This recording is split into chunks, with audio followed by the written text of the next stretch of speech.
నువ్వు భయపడ్డ ప్రతిసారి, టెన్షన్ అయిన ప్రతిసారి, ఒత్తిడికి గురైన ప్రతిసారి, ఆందోళన పడిన ప్రతిసారి, విశ్వాస విషయంలో బలహీనుడు అని బలహీనరాలు అని నువ్వు రుజువు చూపించి దేవుణ్ణి బాధ పెడుతున్నావు.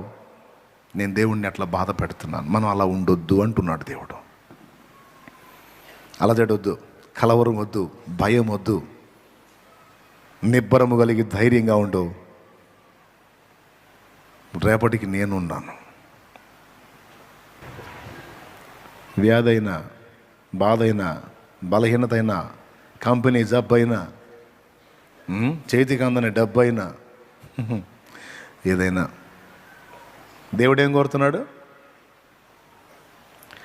అసలు ఇంతసేటు మొత్తుకొని ఒక్కడన్నా చెబుతాడండి మనకి మనుషుల్లో? ఎందుకుంటే టెన్షన్, నేనున్నా కదా, ఒక మాట అంటారు, తీరా మూమెంట్లో అడ్రస్ కూడా దొరకరు. స్తోత్రం. కానీ యేసయ్య అలా వంచిస్తాడా?